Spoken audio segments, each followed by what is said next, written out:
Hello everybody, ഞാൻ രേഖ. രാജം പ്ലാൻസിൻ്റെ പുതിയൊരു sale വീഡിയോയിലേക്ക് എല്ലാവർക്കും സ്വാഗതം. അധികം കഷ്ടപ്പെടാനൊന്നും വയ്യ, പ്ലാന്റ്സൊക്കെ നടണം എന്നൊക്കെയുള്ളവർക്ക് ഈസി ആയിട്ട് മെയിൻറ്റെയിൻ ചെയ്ത് വളർത്താൻ പറ്റിയ കുറച്ച് ചെടികളുമായിട്ടാണ് ഇന്നത്തെ ഈ സെയിൽ വീഡിയോ. എല്ലാവർക്കും സ്വാഗതം. ഈ കാണുന്ന ഫേണാണ് നമ്മുടെ ബേർഡ് നെസ്റ്റ് ഫേണിൻ്റെ ഒക്കെ പേരില്ലേ, അസ്പ്ലീനിയം, അതുപോലെ പേര് വരുന്ന ഒരു ഫേണാണ്. ഇതിൻ്റെ പേര് കെൻസോയി ഫേൺ എന്നാണ്. ഇതിൻ്റെ പ്രത്യേകത എന്താണെന്ന് വെച്ച് കഴിഞ്ഞാൽ ഇതിൻ്റെ ഇലയുടെ ടിപ്പിൽ ബേബി പ്ലാന്റ്സ് ഉണ്ടാകുന്ന ഒരു പ്ലാന്റാണ്. ഇതിലൊരു ഫേൺ വാങ്ങിക്കഴിഞ്ഞു കഴിഞ്ഞാൽ നല്ല ഭംഗിയുള്ള ബേർഡ് നെസ്റ്റ് ഫേൺ പോലുള്ള, കോബ്ര ഫേൺ പോലുള്ള ഒരു ഫേൺ തന്നെയാണ്. ഇതൊരെണ്ണം വാങ്ങിക്കഴിഞ്ഞ് വളരെ സൂക്ഷിച്ച് ആ ടിപ്പിൽ നിന്ന് അതിൻ്റെ ബേബി പ്ലാന്റിനെ അടർത്തി മാറ്റി ചെറിയൊരു പോട്ടിലേക്ക് വെച്ചാൽ നിങ്ങൾക്ക് പെട്ടെന്ന് തന്നെ പുതിയൊരു ഈ സെയിം ടൈപ്പിലെ ഫേൺ ഉണ്ടാകുന്ന. അതേസമയം നമ്മൾ മറ്റ് ഫേണുകളൊക്കെ നമുക്ക് തൈ ഉണ്ടാക്കാൻ ബുദ്ധിമുട്ടാണ്. കോബ്രയും ബേർഡ് നെസ്റ്റ് ഫേണിൻ്റെ പലതരത്തിലേതൊക്കെ നമുക്ക് തൈ ഉണ്ടാക്കണമെങ്കിൽ കുറച്ച് പാടാണ്, നമ്മളെ കൊണ്ട് പറ്റത്തില്ല. പക്ഷേ ഇതിനങ്ങനെയല്ല. ഇതിൻ്റെ ആ ടിപ്പിൽ തന്നെ അതിൻ്റെ ബേബി പ്ലാന്റ് വരികയും അത് മുറിച്ച് നമ്മളൊരു ചെറിയൊരു പോട്ടിലോട്ട് ചകിരിച്ചോറൊക്കെ ഇട്ട് അതിനെ പ്ലാന്റ് ചെയ്തൊന്ന് സൂക്ഷിച്ചു കഴിഞ്ഞാൽ നമുക്ക് ഇതുപോലുള്ളൊരു പ്ലാന്റ് ഉണ്ടാവും. സ്ലോ ഗ്രോത്താണ്, കുറച്ച് നാളെടുക്കും, എങ്കിലും നമുക്കൊരു ബേബി പ്ലാന്റ്സ് എല്ലാ ഈ വരുന്ന ഇലകളുടെ ടിപ്പിലും ബേബി പ്ലാന്റ് ഉണ്ടാകുന്ന ഒരു ഫേണാണ്. പ്രൈസ് ടൈപ്പ് ചെയ്തിട്ടുണ്ട്, അതുകൊണ്ടാണ് വീണ്ടും പറയാത്തത്. കൊറിയർ ചാർജ് എക്സ്ട്രാ വരും. ഇതാണ് പ്ലാന്റ് സൈസ് വരിക.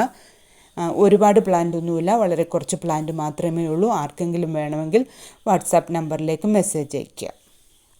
കെൻസോയി ഫേണിന് ശേഷം വരുന്നത് ഈ ചെറിയ അരക്കാപ്പാമാണ്. വളരെ ചെറിയ സൈസാണ്. ഈ കാണുന്ന 3-4 പരുവം വരുന്ന ഈ പ്ലാന്റ് ഇപ്പോൾ സെയിലിനായിട്ട് അവൈലബിൾ ആണ്. ഇതിൻ്റെയും പ്രൈസ് കൊടുത്തിട്ടുണ്ട്. അടുത്ത് വരുന്നത് റെഡ് നെക്ക് പാമാണ്. ഇലകൾ തടിയോടെ ചേരുന്ന ഭാഗത്ത് നല്ല ബ്രൗൺ കളർന്ന ചുമപ്പ് കളറിൽ ഭാഗം ഉണ്ടാകുന്നത് കൊണ്ടാണ് ഈ പേര് വന്നിരിക്കുന്നത്. ടെഡി ബിയർ പാമെന്നും പറയുന്നുണ്ട്. ബ്രൈറ്റ് സൺലൈറ്റ് വേണ്ടാത്ത ഒരു പാമാണ്. വളരെ പെട്ടെന്ന് വളരുകയൊക്കെ ചെയ്യും. ഇൻഡയറക്റ്റായിട്ട് ലൈറ്റ് ഉള്ളിടത്തും വളരുന്നതാണ്. പിന്നെ കുറച്ചൊരു ഷെയ്ഡൊക്കെ വരുന്ന നമ്മളുടെ ഗാർഡൻ്റെ സൈഡുകളിലും വളരുന്ന നല്ല ഫെദറി പോലുള്ള ഇലയുള്ള ഒരു പാമാണ്. ആദ്യം ഫേൺ പറഞ്ഞതുകൊണ്ട് പിന്നെ എപ്പോഴും ഫേൺ എന്നാണ് വായി വരിക. ഇതൊരു പാമാണ്. റെഡ് നെക്ക് പാമെന്നും ടെഡി ബിയർ പാമെന്നും അങ്ങനെ പല പല പേരുകളിൽ അറിയപ്പെടുന്ന ഈസി ആയിട്ട് വളർത്താൻ പറ്റിയ ഒരു പാമാണ്. എൻ്റെ വീഡിയോകളിലൊക്കെ ഈ പാമ്പ് ആദ്യമായിട്ടാണ് വരുന്നത്. ആ ചുവട് ഭാഗത്തൊരു ചുമപ്പ് കളർ വരുന്നതുകൊണ്ടാണ് ഈ പേര്. ഇതിൻ്റെ സയൻറ്റിഫിക് പേരൊക്കെ വേറെയാണ്. ഈ 2 പേര് അറിയപ്പെടാൻ കാരണം അതാണ്. അതിരിക്കുന്ന കവറിൽ നിന്ന് വേരൊക്കെ വെളിയിലോട്ട് ഇറങ്ങി അത്രയും വലിയതായ പ്ലാന്റാണ്. കവറൊക്കെ മാറ്റി പുതിയ കവറിലോട്ട് ആക്കാനായ പ്ലാന്റുകളാണ്. അടുത്തത് ഈ യുജീനിയയുടെ ഈ സൈസ് വരുന്ന പ്ലാന്റാണ്. യുജീനിയ നല്ല ഇതിനു മുമ്പ് ഇവിടെ ഇരുന്ന പ്ലാന്റുകൾക്കൊക്കെ മഴയായതുകൊണ്ട് ഷെയ്ഡിൽ എടുത്തു വെച്ചതുകൊണ്ട് പുതിയ ഇലകൾ ഇത്രയും കളറൊന്നും വന്നിരുന്നില്ല. ഇതിപ്പോൾ പുതിയ സ്റ്റോക്ക് വന്നതാണ്. നല്ല ചുമന്ന കളറ് പുതിയ ഇലകൾക്കൊക്കെ ഉള്ള യുജീനിയാണ്. അടുത്തത് ഈ ഫാൻ പാമാണ്. ഇത്രയും വലിയ സൈസ് വരുന്ന പ്ലാന്റിൻ്റെ വിലയാണ്. ചൈനീസ് ഫാൻ പാമെന്നാണ് ഇതിൻ്റെ ID വരിക. നല്ല ഭംഗിയുള്ളൊരു പ്ലാന്റാണ്. നമുക്ക് ലാൻഡ്സ്കേപ്പോ കുറച്ച് സ്ഥലമൊക്കെ ഉള്ളവർക്കൊക്കെ സെറ്റ് ചെയ്യുമ്പം നട്ടുപിടിപ്പിക്കാൻ പറ്റിയതാണ്. അടുത്തത് ഈ പാമാണ്. ഇതും ലാൻഡ്സ്കേപ്പിലൊക്കെ നടാൻ പറ്റിയ പാമ്പ് തന്നെയാണ്. നമുക്ക് പോട്ടിൽ വളർത്തണം, അധികം സ്ഥലമൊന്നുമില്ലെങ്കിൽ പോട്ടിലും വളർത്താൻ പറ്റിയതാണ്. കവർ സൈസ് കണ്ടാൽ അറിയാമല്ലോ പ്ലാന്റിൻ്റെ വലിപ്പം എത്ര വരുമെന്ന്. അതിനാണ് ആ കവറും കൂടെ കാണിക്കുന്നത്. അതിൽ ആദ്യം കാണിച്ച അരക്കപ്പ മാത്രമാണ് കുറച്ച് ചെറുതായിട്ടുള്ളത്. ബാക്കി കണ്ടതെല്ലാം വലിയതാണ്. പിന്നെ എപ്പോഴും കുറച്ച് ഡിമാൻഡുണ്ട്, എല്ലായിടത്തും ഒന്നും അധികം കാണാത്ത പോണിറ്റെയിൽ പാമാണിത്. ഇതും ഈ കവറിൻ്റെ അടിയിലൂടെ എല്ലാം വേര് കവർ പൊട്ടിച്ച് വെളിയിൽ വന്ന് അത്രയും സൈസായതാണ്. ആ കവർ നിറഞ്ഞിരിക്കുന്നത് കോഡക്സ് ആണ് ഇതിൻ്റെ. നല്ല അത്രയും ഒരു നമ്മൾ തേങ്ങയൊക്കെ പൊതിച്ചാൽ എത്ര വലിപ്പം വരുമോ അതിൽ വലിപ്പം വരുന്നതാണ് അതിൻ്റെ കോഡക്സ്. ഇത് ഓരോന്നിൻ്റെയും ചെറിയ പ്ലാന്റ് അല്ല. ഇതും പോട്ടിൽ നടാം, അല്ലാതെയും നടാവുന്നതാണ്. ഇത് യെസ്റ്റർഡേ ടുഡേ ടുമോറോ ഇരുന്ന പ്ലാന്റാണ്. ഈ കാണുന്ന പ്ലാന്റിന് 100 രൂപയാണ് പ്രൈസ് വരിക. അടുത്തത് ഇതും ലാൻഡ്സ്കേപ്പിലൊക്കെ യൂസ് ചെയ്യുന്ന ഒരു പ്ലാന്റാണ്. ഇതൊക്കെ നേരത്തെ സെയിലിന് കൊണ്ടുവന്ന പ്ലാന്റുകൾ ഇരുന്നവയാണ്.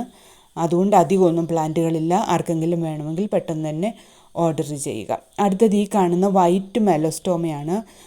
വൈറ്റ് മഴയത്തൊക്കെ ഇരുന്ന് സാധാരണ ഈ മെലസ്റ്റോമയൊക്കെ ഇലകൾ പൊഴിയാറുണ്ട് മഴയത്തിരുന്നാൽ. ഇതൊക്കെ അങ്ങനെ വേണമെങ്കിൽ ഹാർഡൻ ചെയ്തതാണെന്ന് പറയാം. മഴയത്തൊക്കെ ഇരുന്ന പ്ലാന്റുകളാണ്. ഈ മെലസ്റ്റോമയ്ക്ക് വൈറ്റിന് ഇപ്പം 60 രൂപ മാത്രമാണ്. സ്റ്റോക്ക് ക്ലിയർ ചെയ്യാൻ വേണ്ടിയിട്ടാണ്. അടുത്തത് ഈ കാണുന്ന ലോറ പെറ്റാലത്തിന് 70 രൂപയാണ് പ്രൈസ് വരിക. അടുത്തത് ഈ ഗോൾഡൻ മെലനോനി ആണോ എന്ന് എനിക്കിപ്പോൾ സംശയമാണ്. ഞാൻ ഇതിൻ്റെ പേര് സെർച്ച് ചെയ്തപ്പോൾ ഈ 2 പേരിലും ഈ പ്ലാന്റ് കാണുന്നുണ്ട്. ഫിലോഡെൻഡ്രോൺ ആണെന്ന് നമുക്കെല്ലാം അറിയാം. മെലനോനിന്നും കണ്ടു.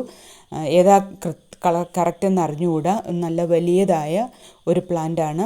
നമുക്ക് സ്റ്റെമ്മൊക്കെ സപ്പോർട്ട് കൊടുക്കാൻ ആയി തുടങ്ങിയ ഒരു പ്ലാന്റാണ്. വലിയ ഇലകളൊക്കെ ഉള്ള ഒരു പ്ലാന്റാണ്. അടുത്തത് ഇത് ശ്രീലങ്ക മുല്ലയാണ്. 70 രൂപയാണ് ഈ പ്ലാന്റിന് പ്രൈസ് വരുന്നത്. അടുത്ത് കാണുന്നത് ഡ്വാർഫ് യുജീനിയാണ്.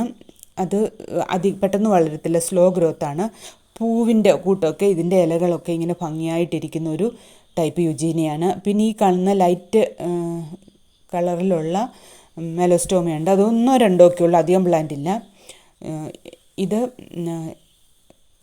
ബ്ലീഡിങ് ഹാർട്ടിൻ്റെ പ്ലാന്റാണ്. 20 രൂപയാണ് ഈ പ്ലാന്റിന് പ്രൈസ് വരിക. അടുത്തത് ഈ കാണുന്നത് ഫോക്സ് ടെയിൽ പാമാണ്. ഫോക്സ് ടെയിൽ പാമും വലിയ പെട്ടെന്ന് തന്നെ വലുതാകുന്ന തരത്തിലെ പാമാണ്. അതിൻ്റെ ചെറിയ പ്ലാന്റാണ് അവൈലബിൾ ആയിട്ടുള്ളത്. അടുത്തത് ഈ കാണുന്ന തെറ്റിയാണ്. ചുമന്ന തെറ്റിയാണ് ഈ കാണുന്നത്. പിന്നെ വേറൊരു കളറും 2 തെറ്റിയുണ്ട് ഇപ്പോൾ കാണിക്കുന്നുണ്ട്. ഇത് മഴയത്തൊക്കെ ഇരുന്ന് പുഴുവിൻ്റെ കലാപരിപാടികളും ഇലകളിലൊക്കെ വരുത്തിയ ചെടിയാണ്. ഒന്നും പ്രത്യേകിച്ച് എങ്ങും വെച്ചിരുന്ന ചെടികളല്ല. മഴയത്ത് അങ്ങനെ ഇരുന്ന് മഴയും വെയിലും ഒക്കെ കൊണ്ട് പ്രത്യേകിച്ചൊന്നും സ്പ്രേ ചെയ്യാതെ അങ്ങനെ ഇരുന്ന ചെടികളാണ്. അടുത്തത് ഈ കാണുന്ന ചൈന ഡോളിൻ്റെ പ്ലാന്റുകളാണ്. വലിയതായ പ്ലാന്റാണ്. ഇതൊരു പ്ലാന്റ് അല്ല, 3 പ്ലാന്റാണ് ഒന്നിച്ചിരിക്കുന്നതാണ് കാണുന്നത്. നല്ല വലിപ്പമായ പ്ലാന്റുകളാണ്. അടുത്തത് ട്രാവലർ പാമിൻ്റെ ഈ സൈസ് വരുന്ന പ്ലാന്റുകൾ സെയിലിനായിട്ട് അവൈലബിൾ ആണ്. ഈ ട്രാവലർ പാമ്പിൻ്റെ ചെറിയ പ്ലാന്റാണ്. വാഴയുടെ കൂട്ടൊക്കെ വരും. ഇതിൻ്റെ ഇലകളൊക്കെ ഇപ്പോഴേ ചെറുതാവുമ്പോഴേ ഇങ്ങനെ 2 സൈഡിലായിട്ട് അടുക്കി വന്ന പ്ലാന്റാണ്. അടുത്തത് ഈ കാണുന്ന ക്രിപ്റ്റാന്തസ് ആണ്. 40 രൂപയാണ് പ്രൈസ് ഈ വരുന്ന സൈസിന്. അടുത്തത് കറ്റാർ വാഴയാണ്. ആർക്കെങ്കിലും വേണമെങ്കിൽ 20 രൂപ മാത്രമേ ഉള്ളൂ ഈ സൈസ് വരുന്ന കറ്റാർ വാഴയ്ക്ക്. കറ്റാർ വാഴയൊക്കെ പലരും പലപ്പോഴും അന്വേഷിക്കാറുണ്ട്. ഈ ബോഗൺവില്ല കണ്ടോ? ഈ ബോഗൺവില്ല നല്ല ഭംഗിയുള്ള വെള്ള പൂക്കൾ ഹാങ്ങിങ്ങിലൊക്കെ ഇടാൻ പറ്റിയ തരത്തിലുള്ളൊരു ബോഗൺവില്ലയാണ്. ഇതിൻ്റെ ID തായ് ഡിലൈറ്റ് എന്നോ അങ്ങനെ എന്തോ ഐഡിയിൽ വന്ന ഒരു ഒക്കെ ലേബൽ ചെയ്തു വന്ന പ്ലാന്റ് തന്നെയാണ്, അല്ലാതെ വന്നതല്ല. പക്ഷേ അതൊരു പിങ്ക് കളർ, നല്ല റോസ് കളറിലെ ഒരു പൂവാണ് ഉണ്ടാകേണ്ടിയിരുന്നത്. മദർ പ്ലാന്റിൻ്റെ പൂ അങ്ങനെയാണ് ഇരുന്നത്. പക്ഷേ ഇതിനെന്താണെന്ന് അറിഞ്ഞില്ല. pH ലെവൽ ശരിയാകാഞ്ഞിട്ടോ എന്താ കാര്യം എന്നറിഞ്ഞില്ല. നല്ല വെള്ള പൂക്കളാണ് ഉണ്ടായത്. 200 രൂപയാണ് അതിന് പ്രൈസ് വരിക. അടുത്തത് വേറൊരു പ്ലാന്റ് ഉണ്ട്. അതിനും പൂ വന്നപ്പം ടാങ്ലോങ്ങിൻ്റെ ടൈപ്പ് ഓറഞ്ച് ടാങ്ലോങ് പോലാണ് ഉണ്ടായിരിക്കുന്നത്. ഇനി വളം കുറവായിട്ടാണോ, ചെറിയ ചെറിയ പോട്ടുകളിലാണ് സെയിലായിട്ട് നട്ടു വെച്ചിരിക്കുന്നത്. ഇനിയിപ്പോൾ അതുകൊണ്ടാണോ എന്നറിയത്തില്ല. Thank you for watching this video. See you again.